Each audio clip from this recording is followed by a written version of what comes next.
Hi, my name is Sally, and as you can probably tell, I'm an avatar. I work for Pat and Warner, and they run Warner's tree surgery.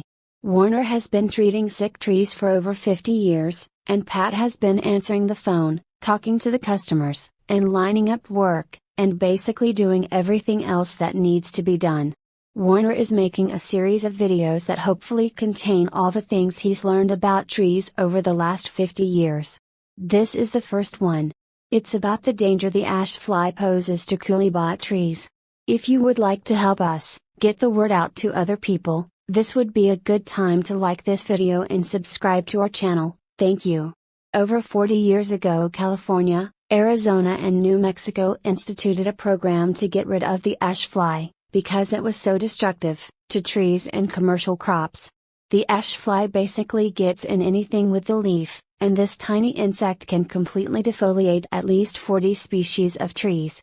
The ash whitefly has a 60-day lifespan, but for 55 days it's an aphid-like creature that is too small to see with the naked eye. The adult winged insects are just barely visible.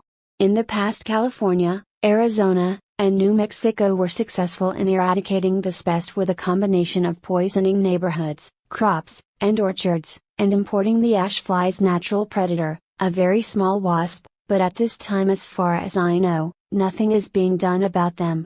It's hard to see the ash fly on Coolibah trees unless you know what you're looking for. In the past, aphids would infest Coolibah trees' leaves, and if you touch them, they would feel sticky. Well, the ash fly does the same thing.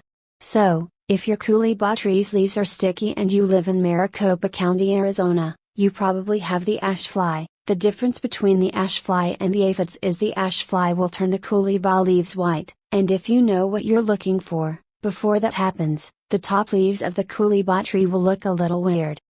So, if you see your neighbor's trees with a few of their branches turning white, this is probably caused by a boring insect that's went completely around a particular branch, or it's caused by the ash fly. In order to control the ash fly, you need to poison the trees. You also need to start fertilizing your trees on a regular basis. I'm going to tell you which poison to use in a minute, but first you need to understand that the poison I recommend has nitrogen in it, and too much nitrogen is bad for trees. So, you need to put the poison down, and then 6 months later you get a good general purpose fertilizer, and you treat the trees with it.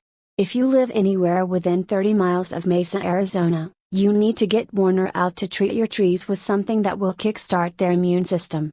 You see, every cell of every plant has enzymes that dissolve fungus, bacteria, and viruses, and because the ash fly has been in your trees, those enzymes have been depleted. So, Warner needs to inject medicines into the tree that will kickstart the healing process right away.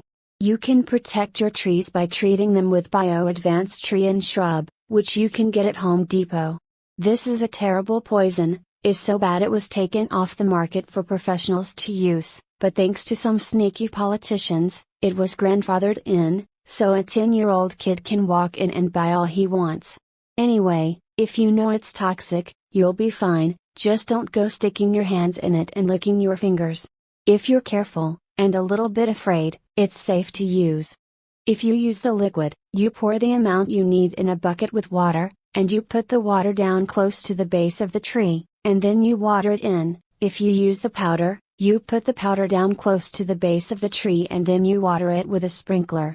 If a little dog licks it up before it's dry, it will kill the little dog. So, make sure animals and children are kept away from it until it's dry.